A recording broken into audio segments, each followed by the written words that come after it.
రిమగుంసువామ ఇతి ఛందోభిరసువంతా తచ్ఛందసాంఛందస్త్వం సామ్నాసమానయన్న తచ్ఛామ్నసామత్వం.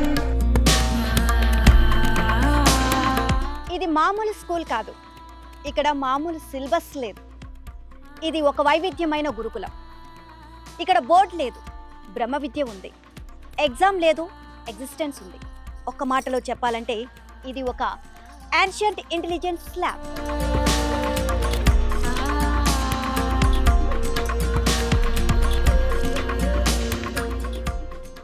గురువుగారు, విద్యారణ్యం అనే నామం అంటే ఈ వేద పాఠశాలకు ఆ పేరు ఎందుకు వచ్చింది?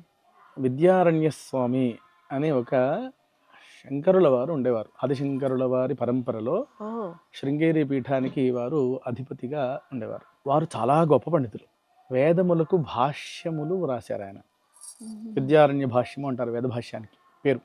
అట్లానే ఆ సమయంలో ముస్లింలుగా మార్చబడ్డటువంటి వాళ్ళని రీకన్వర్ట్ చేసి ఘర్వాపసి అప్పట్లోనే చేసి హక్కా బుక్క అనే పేర్లున్న వాళ్ళని హరిహర రాయలు బుక్కరాయలు అని వాళ్ళకి పేర్లు మార్చి వాళ్ళ ద్వారా ఒక గొప్ప సామ్రాజ్యాన్ని సృష్టించారు. ఆ సామ్రాజ్యం విజయనగర సామ్రాజ్యం. మనకి శ్రీకృష్ణదేవరాయలు పేరు తెలుసు కదా మీకు. ఆ సామ్రాజ్యంలో రాజు అన్నమాట ఆయన. చాలా గొప్ప రాజ్యం.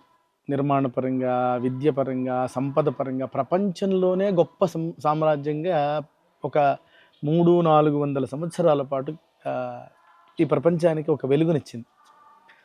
సో అలాంటి పండితుడు, అంటే అటు వేదములకు భాష్యము రాయగలిగినటువంటి పాండిత్యము, ఇటు సమాజాన్ని సంపదల వైపు ధర్మం వైపు నడిపేటువంటి పండితుడు మన దగ్గర తయారు కావాలి, ఆయన అనుగ్రహం మనకు ఉండాలి అని చెప్పి విద్యారణ్యం అని పేరు పెట్టారు. మరి ఈ వేద పాఠశాల ఎలా నడుస్తుంది గురువుగారు? పూర్వకాలంలో ఎలా నడిచేది అంటే భిక్షతో నడిచేది, భిక్షాటనతో నడిచేది. ఇప్పుడు కూడా భిక్ష చేయాలి. ఎలా చేయాలి? విద్యార్థులు పంపించి భిక్ష చేసి రండి అంటే అది అయ్యే పని కాదు. అందుకని ఏం చేస్తున్నా, పిల్లలు కాదు నేను భిక్ష చేస్తా అని చెప్పి ఏం చేస్తున్నా అంటే ఇల్లు తిరుగుతున్నా. తిరిగి కుటుంబాన్ని అడుగుతున్నా, అమ్మ మీ గోత్రనామాలతో నేను ప్రతి నెల వేద పాఠశాల మీ యోగక్షేమాల కోసం 5 హోమాలు చేస్తాను. పౌర్ణమి రోజు చండీ హోమము, సంకటహర చతుర్థి రోజు గణపతి హోమము, శుక్ల ఏకాదశి రోజు సుదర్శన హోమము, మాస శివరాత్రి రోజు రుద్ర హోమము, శుక్ల పంచమి రోజు ఆవహంతి హోమము అని 5 చాలా పవిత్రమైన హోమాలు, చాలా ప్రభావవంతమైన హోమాలు సశాస్త్రీయంగా మీ గోత్రనామాలతో చేస్తా. ఈ పుణ్యం మీకు ధారపోస్తా. దీంతో ఈ యజ్ఞ ఫలంతో మీరు బాగుంటారు, మీ కుటుంబం బాగుంటుంది, మీ సంపద బాగుంటుంది, మీ ఆరోగ్యం బాగుంటుంది. అంతే కదా అమ్మ, మీకోసం నేను చేయాల్సింది చేశాను. నాకు మీ సంపాదన నుంచి కొద్దిగా మీకు ఇబ్బంది లేనట్లు, ఫోన్ బిల్లు కడుతున్నారు కదా ప్రతి నెల, నల్లా బిల్లు కడుతున్నారు కదా, కరెంటు బిల్లు కడుతున్నారు కదా, అలాగే వేదం బిల్లు కూడా కట్టండి. మీకు ఎంత చేతనైతే అంత, నెలకు 500 చేతన అవుతుంది, నెలకు 1000 చేతన అవుతుందా, 2000 చేతన అవుతుందా, ఇవ్వండి. But it should be regular. మీరిచ్చే ఆ ద్రవ్యంతోనే ఈ వేద పాఠశాల నిర్మాణము, నిర్వహణ, గోశాల నిర్మాణము, నిర్వహణ జరుగుతాయి. ఇలా చెప్తూ నా ఆలోచన ఏమిటంటే ఈ క్యాంపస్ నడవటానికి ఒక 10,000 కుటుంబాలని ఆ జీవనాడిలో చేర్చాలి. జీవనాడి దాని పేరు, పల్స్ ఆఫ్ విద్యారణ్యం. ఈ జీవనాడిలో చేర్చాలి అని విశేష కృషి చేశాను. ఒక 3 సంవత్సరాల క్రితం నేను ఒక్కడినే కృషి చేశాను. 375 జీవనాడి సభ్యుల్ని చేశాను. కరెక్ట్గా 3 సంవత్సరాల నుంచి మా కార్యకర్తలందరూ వచ్చారు. మీరు చూస్తే శిరీష గారు మీకు కనిపిస్తారు. ఆ శిరీష గారు 3 సంవత్సరాల క్రితం వచ్చారు. జీవనాడిలో వారి నెంబర్ 375. ఆ తర్వాత ఇంకా అందరం కలిసి కృషి చేశాము. ధర్మసేతు అనే ప్రోగ్రాం చేస్తాం. మన వేద పాఠశాలని సమాజానికి పరిచయం చేస్తాం. 1 గంటన్నర ప్రోగ్రాం ఉంటుంది. మీ ఇంటికి వస్తాం, విద్యార్థులు ఒక బ్యాచ్ తీసుకొస్తాం. ఒక 15 నిమిషాలు వేద పారాయణ ఉంటుంది. నేను ఒక 15 నిమిషాల పాటు వేద పాఠశాల గురించి చెప్తాను. అందరినీ రమ్మని అడుగుతాను. రండి, ఇక్కడ చూడండి, చూసి దీంట్లో భాగస్వాములు కండి, జీవనాడిలో చేరండి, అన్న సంతర్పణలో చేరండి అంటూ చెప్తాను. ఇప్పటికి 4600 కుటుంబాలని జోడించానమ్మా. మనకేం కావాలి?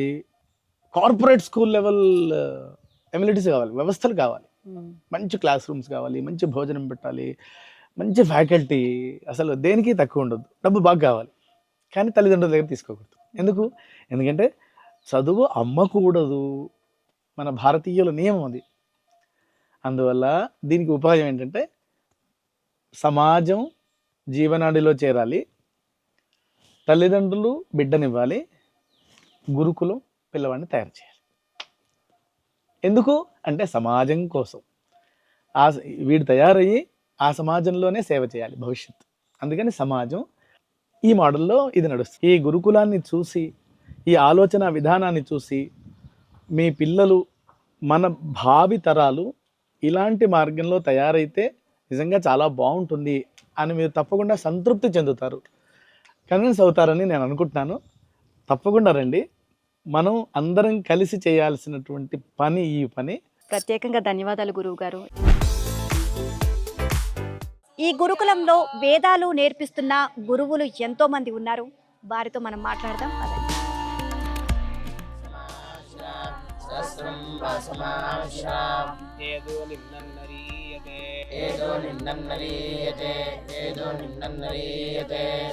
నమస్కారం గురువు గారు. మీ పేరు? నా పేరు విఘ్నేష్ శర్మ. ఓకే, విఘ్నేష్ శర్మ గారు, ఇక్కడికి వేద పాఠశాలకి ఎంతో మంది విద్యార్థులు వస్తున్నారు. మేము కొంతమందిని అంటే 5 సంవత్సరాల పిల్లల్ని కూడా చూస్తూ ఉన్నాం. కాకపోతే ఇక్కడ 7 సంవత్సరాల నుంచి పిల్లల్ని జాయిన్ చేసుకుంటారు అని చెప్పారు. అసలు ఇక్కడ వేదాలు నేర్పించడమే కాకుండా ఫార్మల్ ఎడ్యుకేషన్ కూడా నేర్పించడం, వాళ్ళని ఒక మంచి సన్మార్గంలో నడిపించి తల్లిదండ్రులకు అప్పచెప్పడం మీ బాధ్యత అని చెప్పేసి ఇక్కడ చెప్పడం జరిగింది. సో మీరు కూడా మీ వంతుగా ఎంతో కృషి చేస్తున్నారు పిల్లలకి వేదాలు నేర్పించడం. అసలు ఏ ఏజ్ నుంచి మీరు ఇక్కడ తీసుకుంటారు పిల్లల్ని? సో ఎలా పిల్లలకి వేదాలు పాఠాలు నేర్పించడం కానీ ఇవన్నీ అంతా కూడా ఎలా జరుగుతుందండి ప్రాసెస్? వేదంతో పాటు ఫార్మల్ ఎడ్యుకేషన్, దాని తర్వాత మంచి భోజనము, న్యూట్రిషన్ అంతా మంచిగా ఉండాలని. సో దాంతోపాటు కరసామ, కల్లరి, వ్యాయామం, వాళ్ళకి ఫిజిక్స్ కూడా బాగుండాలి, ఫిజికల్గా కూడా బాగుండాలని వాళ్ళకి అట్లా నేర్పించి చేస్తున్నాం కదా. సో వీళ్ళు వేదం చదువుకుంటే ఒకవేళ బయటికి వెళ్ళే పౌరహిత్యమే చేయాలి అని కాకుండా వీళ్ళు 10th అయిపోయిన తర్వాత బయట ఆధునిక పరిస్థితుల్లో మనం చూడవచ్చు. ఏదైనా బయట అందరూ సాఫ్ట్వేర్ ఐఐటి చదువుకుంటున్నారు, సాఫ్ట్వేర్ అవుతున్నారు, కొంతమంది అడ్వకేట్ అవుతున్నారు, కొంతమంది డాక్టర్స్ అవుతున్నారు. సో వీళ్ళకి కూడా దాంట్లో వేదంతో పాటు ఏ ప్రొఫెషన్ వీళ్ళు చేసుకోవచ్చు అనే ఒక ఐడియాలో మనం ఇక్కడ విద్యారణ్యంలో వేదంతో పాటు ఫార్మల్ నేర్పిస్తున్నాం. వీళ్ళకి వేదాల గురించి అసలు వాటి గురించి అసలు ఏమీ తెలియదు. అలా వచ్చే పిల్లలకి ఫస్ట్ నుంచి అసలు ఎలా గైడ్ చేస్తారు, ఎలా నేర్పిస్తారు? బేసిక్గా మన దగ్గర వచ్చే పిల్లలకి ఖచ్చితంగా ఒకటి తెలుగు వచ్చి ఉంటుంది, లేదు అంటే వాళ్ళు నార్త్ నుంచి వచ్చే వాళ్ళంటే హిందీ వచ్చి ఉంటుంది, ఇటు సౌత్ నుంచి చూస్తే తమిళ్ వచ్చి ఉంటుంది. ఇప్పుడు ఇక్కడ ఉన్న వాళ్ళు చూడవచ్చు, వీడు మరాఠీ, సో వీడు తెలుగువాడు, వీడు యూపీ. ఇట్లా ఉన్న పిల్లల్ని వాడు బేసిక్ భాషని పెట్టుకొని మనము వాడికి ఫస్ట్ వాడికి సంస్కృతం నేర్పిస్తాం అన్నమాట. సంస్కృతంతో పాటు ఒక 1 hour తెలుగు నేర్పిస్తాం. అట్లా 1 hour ఫస్ట్ ఇయర్లో ఇంగ్లీష్ నేర్పిస్తాం. దాంతోపాటు వాడికి భాష వస్తుంది, రాయడం కానీ చదవడం కానీ. దాంట్లోనే సంస్కృతం మెయిన్గా పెట్టుకొని, సో వాళ్ళు సంస్కృతం చూడండి, మా పుస్తకం సంస్కృతంగానే ఉంటుంది. సో దీంతోపాటు చిన్నగా ఫస్ట్ స్తోత్రాలు, విష్ణు సహస్రనామము. వీళ్ళకి వేదం గురించి తెలియాలి అన్నప్పుడు ఏం చేస్తామంటే, మనకు బౌద్ధిక అంశం అని ఒకటి ఉంది మన పాఠశాలలో. ఆ బౌద్ధిక అంశంలో ఏంటంటే చిన్న కథలు, మన పూర్వీకులు ఎట్లా ఉండేవారు, మన రామాయణం ఏంటి, మహాభారతం అంటే ఏంటి, సో దాంట్లో రాముడు ఎట్లా చదువుకున్నాడు, కృష్ణుడు ఎట్లా చదువుకున్నారు, మా తర్వాత గురుగారుగా మేము ఉన్నాం కదా, మా గురుగారు మాకు ఎట్లా నేర్పించారు. సో ఇవన్నీ చెప్పి వాళ్ళకి మోటివ్ చేసి, సో దీంట్లో వాళ్ళని మేము తీసుకొస్తామన్నమాట. వీళ్ళ కెరీర్ని బిల్డ్ చేయడానికి ఇంకా ఏ విధంగా కృషి చేస్తున్నారు? మన దగ్గర 7 భాషలు మాట్లాడే పిల్లలందరూ ఉన్నారు. కన్నడ, తమిళ్, హిందీ, మరాఠీ అట్లా ఉన్నారు. వాళ్ళే ఒక స్పీచ్ తయారు చేసుకొని ఆ రోజు మాట్లాడతారు. వాళ్ళు పిల్లల్లోనే వాళ్ళు నాకు మరాఠీ రాదు నేర్పించు, నాకు హిందీ రాదు నేర్పించు అని వాళ్ళే మాట్లాడుకుంటారు. మీన్స్ వాళ్ళే కెరీర్ వాళ్ళే ఓన్గా బిల్డ్ చేసుకోవడానికి వాళ్ళు చేసుకుంటున్నారు. సో మనం ఏం చేస్తున్నామంటే చదువు విషయంలో మేము ఎక్కువ ఫోకస్ చేయడం వల్ల వాళ్ళు ఆ చదువు దాన్ని చూసుకొని ముందుకు వెళ్తున్నారు. మంత్లీ వీళ్ళకి ఎగ్జామ్స్ ఉంటాయి, అన్నింటిలో టెస్ట్ ఉంటాయి. సో దాంట్లో వీళ్ళు పాల్గొంటారు. ముఖ్యంగా ఏముంటాయంటే ఇంగ్లీష్ ఉంటుంది, మ్యాథమెటిక్స్ ఉంటుంది, తెలుగు ఉంటుంది, వేదంలో ఉంటుంది పరీక్ష. టెస్ట్ ఏంటంటే ఆ మంత్లో ఏమైందో ఆ పాఠం యొక్క టెస్ట్లు వాళ్ళకి ఉంటాయి. అట్లనే ఇయర్లీ 2 times వాళ్ళకి మెయిన్ ఎగ్జామ్ ఉంటుంది. ఒకటి విఆర్ అంటే అని కాంచీపురం నుంచి వస్తారు వాళ్ళు, వేదరక్షణ నిధి ట్రస్ట్ అని వాళ్ళు వస్తారు. ఇంకోటి మనకు తెలంగాణ సభ అని ఒకటి ఉంది ఇక్కడ లోకల్లో, వాళ్ళ జనార్దనానంద ట్రస్ట్ అని వాళ్ళు చేస్తారు. దాంట్లో వీళ్ళు పాల్గొంటారు అన్నమాట. ఒకటి నవంబర్లో ఉంటుంది, ఇంకోటి మార్చిలో ఉంటుంది. ఇట్లా వీళ్ళు దాంట్లో పార్టిసిపేట్ చేస్తారు, సర్టిఫికేట్ తీసుకుంటారు. అలా వీళ్ళు ఫిజికల్గా బాడీ ఫిట్ ఉండాలని మన దగ్గర ఆర్ఎస్ఎస్ శాఖ రోజు నడుస్తుంది. సో దాంట్లో కూడా వీళ్ళు పాల్గొంటారు. ఇక్కడ ఘోష్ ఉంటే ఘోష్ కూడా వెళ్ళి పాల్గొని వస్తారు వీళ్ళు అన్నీ. కొత్తగా ఇప్పుడు అందరికీ కదరిపేట నేర్పిస్తున్నారు. సో దాంట్లో కూడా వీళ్ళు ఫిట్గా చేస్తున్నారు, మంచిగా కరసామ చేస్తున్నారు. డిసెంబర్ వచ్చేస్తే మనకు ఇక్కడ కోనేరు ఉంది, కోనేరులో ఈత కొడతారు పిల్లలు. సో నేను కూడా ఇక్కడ నేర్చుకున్నా స్వయంగా ఈత. Okay, thank you so much.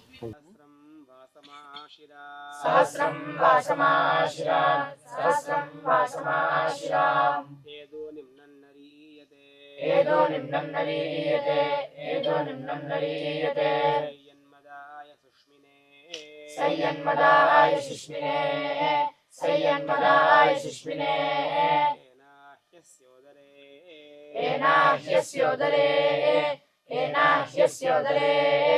నమస్కారం గురుగారు. నమస్కారం. మీ పేరండి? నా పేరు చంద్రమౌళి శర్మ. చంద్రమౌళి శర్మ గారు, మొత్తం ఎంతమంది గురువులు ఉన్నారు మీకు? ఇక్కడ మొత్తం 6 ఉన్నారు. ఆరుగురు అంటే ఒకటే పాఠాలు చెప్తారా, లేకపోతే డిఫరెంట్గా? లేదు, ఇక్కడ ప్రస్తుతానికి ఋగ్వేదం యజుర్వేదం ఉన్నాయి. ఋగ్వేదానికి 3 ఉన్నారు, యజుర్వేదానికి 3 ఉన్నారు గురుగారు. ఋగ్వేదానికి మేము చెప్తాము, యజుర్వేదానికి వాళ్ళు చెప్తారు. ఇది ఎట్లా ఉంటుందంటే రోజు ఉంటుంది. వీళ్ళకి సంత చెప్తాము, మేము చెప్పింది వాళ్ళు 3 సార్లు చెప్తారు. తర్వాత దాన్ని వాళ్ళు 10 సార్లు చెప్తారు. అంటే మొత్తాన్ని వాళ్ళు 100 సార్లు చెప్పాలన్నమాట. ఒక మంత్రాన్ని మేము చెప్తే దాన్ని వాళ్ళు 100 సార్లు వల్లి వేయాలి. వల్లి అంటారు దాన్ని. అట్లా వాళ్ళు ఎలా చెప్తున్నారు అంటే పుస్తకంలో కొంచెమే ఉంటాయి, అక్షరాలు మాత్రమే ఉంటాయి. దాని కాకుండా స్వరాలు ఇంకా చాలా ఉంటాయి అన్నమాట. స్వరితం, అనుదాత్తం, ఉదాత్తం, ఇవంతా గురువుగారు చెప్పడం వల్లే వస్తుంది. విని నేర్చుకోవటం, అది ఎట్లా చెప్తున్నారు, విని చెప్పగలుగుతున్నారా, అది ఎంతవరకు బాగా చెప్పగలుగుతున్నారు, పర్ఫెక్షన్ చూసి వీడికి వచ్చింది, వీడికి ఇంకా చెప్పాలి అట్లా చేస్తారు. అలా కొంతమందికి ముందే వచ్చేసి కొంతమందికి కొంచెం లేట్గా వచ్చేది కూడా ఉంటుంది. ఓకే, అలాంటి కొంచెం డల్గా ఉన్న పిల్లలకి ఏ విధంగా చేస్తారు? కూర్చోబెట్టేటప్పుడు ఇట్లా వరుస కూర్చోబెడతాం. ఒకవేళ రాలేదనుకోండి, వచ్చిన వాడిని వాడి ఎదురుగా కూర్చోబెడతాం. ఆటోమేటిక్గా వాడి పక్కన వింటూ ఉంటాడు కదా, వింటూ వచ్చేస్తుంటాడు. కానీ ఇక్కడ ఏంటి అంటే వచ్చిన వాడికి ఇంకా 10 సార్లు ఎక్కువ చెప్పేటప్పటికి వాడికి ఇంకెప్పుడు మర్చిపోకుండా వాడికి బెనిఫిట్, అది రాని వాళ్ళకి వచ్చేస్తుంది. మరి సిక్ అవ్వడం కానీ అలాంటివి అయితే ఏంటి సిచ్యువేషన్, ఎలా చూసుకుంటారు అప్పుడు? అట్లా పాడ్యమే ఫోన్ ఇస్తారు, అమ్మ నాన్నతో మాట్లాడచ్చు. లేదు వాళ్ళ పుట్టినరోజు వచ్చిందంటే అప్పుడు కూడా మళ్ళీ ఫోన్ చేసిస్తారు. ఇంట్లో వాళ్ళకి ఏదన్నా పుట్టినరోజు, మా అమ్మగారు పుట్టినరోజు అంటే అప్పుడు కూడా ఫోన్ చేసిస్తారు.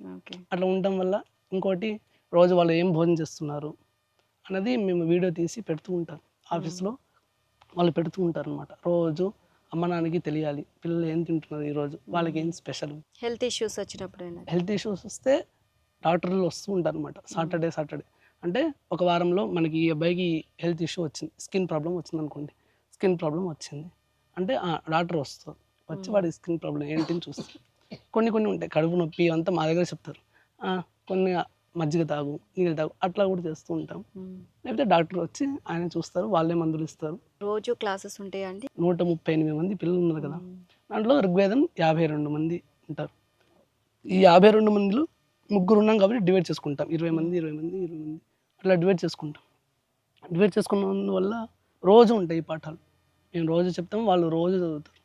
ఋగ్వేదం యజుర్వేదం ఇట్లా డివైడ్ చేశారని చెప్పారు కదా, సో ఎందుకు అంటే ఈ పిల్లలకి మళ్ళీ ఋగ్వేదం నేర్పించిన తర్వాత యజుర్వేదం నేర్పిస్తారా, లేకపోతే కేవలం ఇదే ఒకటే? అంటే అది వాళ్ళ ఐక్యూని బట్టి ఉంటుంది. ఐక్యూ ఒక్క వేదం చదవడానికి 10 ఏళ్ళు అవుతుంది. ఒక్క వేదం నేర్చుకోవడానికి 10 సంవత్సరాలు అంటే 4 వేదాలు. అమ్మో, 40 సంవత్సరాలు. ఓకే, సో వాళ్ళ ఇంట్రెస్ట్ని బట్టి ఏది కావాలంటే అది చూస్ చేసుకోవాలి. ఈ శాఖ అంటే ఋగ్వేదం చదవాలి ఫస్ట్. ఋగ్వేదం చదివిన తర్వాత వాళ్ళకి శాస్త్రంలో ఇంట్రెస్ట్ ఉంటే శాస్త్రం చెప్పిస్తాం. లేదు ఈ వేదం చదివిన దానికి అర్థం, మీనింగ్ తెలుసుకోవాలంటే అది కూడా అర్థం వేద భాష్యం అని ఉంటుంది, ఆ వేద భాష్యం కూడా చెప్పిస్తారు. లేదు వచ్చిన దాన్ని నేను ఎట్లా రోజు ఆచరణలో పెట్టాలి అనడానికి శాస్త్రం ఉంటుంది. ఆ శాస్త్రం చదువుకోవాలనిపిస్తే ఆ శాస్త్రం, అంటే వాళ్ళ ఇంట్రెస్ట్ని బట్టి. ఓకే, ఈ ఫార్మల్ ఎడ్యుకేషన్ సంబంధించి సపరేట్ ఉంటారా? వాళ్ళ గురుగారు వేరే ఉంటారు. సో దీనికి మాత్రం మీరు. Okay, nice, thank you. మీ పేరు? నా పేరు రాఘవ. సో ఎన్ని సంవత్సరాలు అవుతుంది వచ్చి ఇక్కడికి? 5 సంవత్సరాలు. ఇక్కడికి రాకముందు ఎలా ఉండేది మీకు అక్కడ? నాన్న వాళ్ళు పూజలకు వెళ్తుంటే పూజలు మాత్రం ఉంటాయని తెలుసు. వెళ్ళాలి, పొద్దున్నే లేవాలి, స్కూల్కి వెళ్ళాలి, రావాలి, హోంవర్క్ చేసుకోవాలి, ఆడుకోవాలి. ఫోన్లు బాగా చూసేవాళ్ళ? ముందు చూసేవాళ్ళు. ఓకే. ఇప్పుడు మరి ఇక్కడికి వచ్చాక అసలు ఫోన్లే ఉండవు కదా, మరి ఏంటి, ఏమనిపించట్లేదా?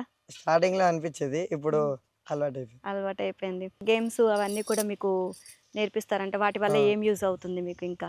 అంటే మాలో కొంతమందికి క్రికెటర్ అవ్వాలి, వాలీబాల్ ఆడాలి అని ఉంది. కాబట్టి అవి కూడా నేర్చుకొని, ఒకవేళ ఇది ఒక్కటే కాదు, అవి కూడా ఆడాలి, వెళ్ళాలి ఆడడానికి, డిస్ట్రిక్ట్ ప్లేయర్ అవ్వాలి అని. ఓకే. సో ఫ్యూచర్లో నీ ఏంటి, ఏం అవ్వాలనుకుంటున్నావు, నీ డ్రీమ్ ఏంటి? నేను ఇక్కడ రాకంటే ముందు పోలీస్ అవుదాం అనుకున్నా. ఓ. ఇక్కడికి వచ్చిన తర్వాత గణపాటి. అవునా? సో ఎందులో బాగా ప్రావీణ్యం ఉంది నీకు? వేదం. వేదంలో ఏంటి, ఏం నేర్చుకుంటున్నావు? ఋగ్వేదం. నేను ఇక్కడ రాకముందు నేను పోలీస్ అవుదాం అనుకున్నా, ఇక్కడికి వచ్చిన తర్వాత ఐఏఎస్ అవుదాం. మీ అందరికీ all the best. Thank you. పేరెంటల్గానే కాకుండా ఇక్కడ విద్యారణ్యంలో ఆమె సీఈఓగా వర్క్ చేస్తున్నారు. సో వారితో అన్ని విషయాలు మనం మాట్లాడదాం. నమస్తే అండి. నమస్తే నీలం గారు. చాలా మంది ఇక్కడ వద్దు, పిల్లలతో సహా మనం అమెరికా వెళ్ళిపోదాం, చక్కగా సంపాదించుకుందాం, అక్కడే సెటిల్ అయిపోదాం అని అనుకుంటారు. బట్ మీరు అక్కడి నుంచి ఇక్కడికి వచ్చి కేవలం పిల్లలకి వేదాలు నేర్పించాలి అన్న ముఖ్య ఉద్దేశంతో ఇక్కడికి పిల్లల్ని తీసుకొచ్చి మీ జాబ్ కూడా వదిలేసేసి సాక్రిఫైస్ చేసి అంత పెద్ద నిర్ణయం తీసుకోవడానికి రీజన్ ఏంటి? ఒక మంచి కెరీర్ ఉంటుంది అమెరికాలో అని వెళ్ళాము మేము. ఒక 10 ఏళ్ళు ఉన్నాము. డబ్బు, లగ్జరీస్ అవన్నీ చూసాం. సామవేదం షణ్ముఖ శర్మ గారి ప్రవచనాలు చాలా ప్రభావితం చేశాయి. ఆయన వేసిన బీజాలు మనసులోవి పెరిగి పెద్దవవుతున్నాయనే విషయం కూడా నాకు తెలియలేదు. అక్కడ పెరిగితే పిల్లవాడు భారతదేశం ఒక మూలాల నుంచి తప్పుకుంటాడేమో అని ఒక భయం వేసింది. తర్వాత తల్లిదండ్రులు, అత్తమామలు పెద్దవాళ్ళు అవుతున్నారు, వాళ్ళకి కూడా దగ్గరగా ఉండాలనే ఒక ఆలోచన బాగా మమ్మల్ని తరిమిందని చెప్పాలి. ఒక వ్యక్తి తన సర్వస్వం పాఠశాల మీద పెట్టి పిల్లల్ని తయారు చేయాలి, క్యారెక్టర్ బిల్డింగ్ అనేది భారతదేశానికి చాలా అవసరం అనే ఒక జయంతో ఆయన ఆర్థికంగా చితికిపోయి ఆయనకున్నదంతా పెట్టి అప్పుల పాలయ్యి ఆరోగ్యం పాడయ్యి ఎంత కమిట్మెంట్తో ఈ కార్యక్రమాన్ని ముందుకు తీసుకెళ్తున్నారో చూస్తే ఆశ్చర్యం వేసిందండి. నేను వచ్చేటప్పటికి 76 మంది పిల్లలు ఉన్నారు, ఒక 30 పైన గోవులు ఉన్నాయి. ఇంత వ్యవస్థని ఒకళ్ళు ఆ కుటుంబం నడుపుతోంది without any support from the society that time. నేను మా వారు అనుకున్నది ఏంటంటే ఉపనయనం చేసి వేదమాత ఒళ్ళో కూర్చోబెట్టామని, గాయత్రి దేవుళ్ళు ఆవిడ చూసుకుంటుంది. నాకు నా బిడ్డ గురించి భవిష్యత్తుతో ఏంటి బెంగ? వేదం మనకి సనాతనంగా వస్తున్నది. వేదం చదువుకుని పిల్లవాడు ఇంత చక్కటి వాతావరణంలో పెరిగిన తర్వాత వాడు ఏమవుతాడనే బాధ నాకు ఎందుకు, అమ్మవారు చూసుకుంటుంది అని ఒక నమ్మకం. ఇలాంటి గురువు చేతిలో పెడుతున్నాం, మనకెందుకు భయం అని ఒక నమ్మకం. 2.5 ఏళ్లలో మా బాబులో వచ్చిన మార్పు నాకు చాలా సంతోషం కలిగిస్తుంది. మేము గర్వపడతాం. అలాగే ముందు చాలా ఆదుర్దా పడ్డ తల్లిదండ్రులు, అత్తమామలు ఇప్పుడు పిల్లవాడిని చూసి ఆనందపడుతున్నారు. వాళ్ళే బిగ్గెస్ట్ సపోర్టర్స్ విద్యారణ్యానికి. మా మామగారు ఇస్తూనే ఉంటారు, ప్రతి సంవత్సరం వారి కాంట్రిబ్యూషన్ ఉంటుంది పాఠశాలకి. సో ఫస్ట్ అసలు భయపడ్డారా లేకపోతే నమ్మకంతో వచ్చారా? ఆ కుటుంబం తెలియదు నాకు. నేను ఒక్కదాన్ని పిల్లవాడిని తీసుకొచ్చేసి ఇక్కడ ఉండేంత ధైర్యం నాకు ఎక్కడి నుంచి వచ్చింది అని వెనక్కి తిరిగి ఆలోచించుకుంటే అది లాజిక్లకి అందదు. కాబట్టి ధైర్యంతోనే వచ్చానని చెప్పాలి. ఓకే. భయపడలేదు. భయపడితే వచ్చి రాగలిగేదాన్ని కాదు. ఒక్కొక్కరు ఒక్కొక్క మంచి కెరీర్ ఎంచుకుంటున్నారు. తర్వాత ఫ్యూచర్ వచ్చేసరికి నువ్వు ఇట్లా వేదాలు నేర్పిస్తూ ఉంటే ఏంటి, పిల్లల జీవితాన్ని ఏం చేస్తావు అని ఇట్లా మాట్లాడుతూ ఉంటారు చాలామంది.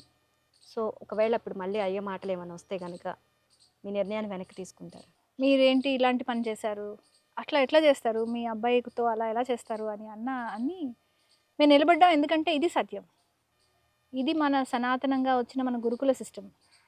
అది కూడా గురువు గారి మీద నమ్మకం. ఏన్షియంట్ గురుకుల సిస్టమ్ ఉంటే సరిపోదు కదా, దాన్ని నిర్వహించగలిగే సత్తా ఉండాలి, దాన్ని నిలబట్టగలిగే సత్తా కూడా ఉండాలి. ఆ 2 ఉన్నాయి. సో ఇంకా వెనక్కి తిరిగే ప్రసక్తే లేదు. విద్యారణ్యం యూఎస్పి, యూనిక్ సెల్లింగ్ పాయింట్ అంటే ప్రత్యేకత విద్యారణ్యం ఏంటంటే వేదం చదువుకోవాలి కాబట్టి చదువుకోవాలి, మన రూట్స్లో పెరగాలి కాబట్టి పెరగాలి. అలా అని మోడర్న్ ఎడ్యుకేషన్ వదిలేయకూడదు. ఇవాళ సొసైటీలో మనకు నచ్చినా నచ్చకపోయినా అది అత్యవసరం. ఇప్పుడు చదువుకున్న పిల్లవాడు వాడి జ్ఞానాన్ని ప్రపంచానికి చెప్పాలంటే కమ్యూనికేట్ చేయగలగాలి కదా, వాడికి టెక్నాలజీ తెలియాలి కదా. అవన్నీ మేము ఇక్కడ నేర్పుతాం. ఏది కోల్పోవక్కర్లేదు, ఇక్కడ ఉండి మనకి అన్ని బెనిఫిట్సే ఉంటాయి. పిల్లోడిని ఇట్లా వేదంలో చదివిపిస్తున్నారు, అన్నీ నేర్పిస్తున్నారు. సో సో మరి మీ కెరీర్ కూడా త్యాగం చేయాలని ఎందుకు అనుకున్నారు? యాక్చువల్గా నేను త్యాగం అని అనుకోనండి. నేను మైక్రోసాఫ్ట్లో చేసేదాన్ని. 20 ఏళ్ళ పైన మైక్రోసాఫ్ట్లో నేను చేశాను. మైక్రోసాఫ్ట్ నాకు ఒక ఐడెంటిటీ ఇచ్చింది. ఇప్పుడు నేను కంఫర్టబుల్గా ఫైనాన్షియల్గా ఉన్నాను అనే ఒక ఫీలింగ్ వచ్చిందంటే దానికి మైక్రోసాఫ్ట్ కారణం. కార్పొరేట్లో ఒక హోదాని అనుభవించాం. చాలు, ఇంకా ఓపిక ఉన్నప్పుడే సేవ చేయగలగాలి. మన వంతు మనం చేయకపోతే, మనం చాలా కంఫర్టబుల్గా ఉండి కూడా మనం సమాజానికి తిరిగి ఏం చేయకపోతే, ఎస్పెషల్లీ వేదాన్ని నిలుపుకోవడంలో మన లైఫ్కి పర్పస్ ఏంటి అనిపించింది. సో అందుకని అది క్విట్ చేశాను. ఇక్కడ సీఈఓగా బాధ్యతలు ఏంటంటే మాకు ఒక 200 మంది దాకా కార్యకర్తలు ఉన్నారు. అందరూ వాళ్ళ ఫీల్డ్స్లో చాలా అద్భుతమైన ఉన్నత శిఖరాలు చూసి సమాజానికి ఏదన్నా చేయాలనే తపనతో, గురువు గారి ఆశయం మీద ఉన్న నమ్మకంతో ఇక్కడికి వచ్చారు. సో పాఠశాలని ముందుకు తీసుకెళ్ళడానికి మేమంతా ఒక టీంలా వర్క్ చేసి ఏం చేస్తే మనం సమాజంలోకి తీసుకెళ్ళగలం ఈ ఆలోచనని అనే దానిలో వర్క్ చేస్తాము. మాకు ఒక 24 డిపార్ట్మెంట్స్ ఉన్నాయి. వాటికి కోఆర్డినేటర్స్ ఉంటారు. ఒక సెంట్రలైజ్డ్ ఆఫీస్ ఉంటుంది, ప్రాజెక్ట్ మేనేజ్మెంట్ ఆఫీస్. మేమందరం కలిపి పనిచేస్తాం. So that keeps me busy. So ఫైనల్గా ఒక పేరెంట్గా పిల్లోడిని ఏ విధంగా తీర్చిదిద్దాలి, సమాజానికి ఏ విధంగా అందించాలి అనేది చాలా చక్కగా చెప్పారు. ఒక సీఈఓగా, ఇప్పుడు ఈ వేద పాఠశాల సీఈఓగా మా వ్యూయర్స్కి ఏం చెప్పాలనుకుంటున్నాను? మీరు మీ పిల్లల్ని తీసుకుని ఇక్కడికి రండి. వాళ్ళకి మీ మనవాళ్ళని మనవరాళ్ళని తీసుకురండి. వాళ్ళకి అసలు గురుకులం అంటే ఎలా ఉంటుంది? పిల్లలు పొద్దున 4 నుంచి రాత్రి 9:30 వరకు లేగదూడల్లా పరిగెడుతూ ఉంటారు. అలాగే ఒక క్రమశిక్షణతో కూర్చుంటారు గురువుల ముందు. పిల్లలు ఇలా కూడా పెరగచ్చా అని మీరు ఆశ్చర్యపోయే రీతిలో ఇక్కడ పని జరుగుతుంది. మీరు ఇక్కడికి రండి, చూడండి, చూసి మీ వంతు సహకారాన్ని అందించండి. ఎందుకంటే ధర్మాన్ని నిలబెట్టడం ఒక్కరి పని కాదు, మనందరి పని. మీరు ఏం చేయగలరో చూడండి. ఈ మోడల్ సక్సెస్ఫుల్ అయితే మనకి అద్భుతమైన అవకాశాలు ఉన్నాయి. ఫ్యూచర్లో ఇలాంటి పాఠశాలలు బోల్డ్ వస్తాయి. మేమే పెట్టక్కర్లేదండి. అందరూ ఇది బాగుందని చెప్పి ఈ పద్ధతిని ఫాలో అయినా మనకు కావాల్సిన రిజల్ట్ వస్తుంది. సో అందరం కలిసి పనిచేద్దాము. దయచేసి విద్యారణ్యానికి రండి, వచ్చి చూసి అప్పుడు మీరు ఏం చేయగలరో మీరు నిర్ణయించుకోండి. ధన్యవాదాలండి. Thank you so much. Thank you so much అండి గారు. ఇది ఇవాల్టి ఏబిఎన్ స్కిల్ స్కూల్. మరో కార్యక్రమంలో మళ్ళీ కలుసుకుందాం. నమస్తే.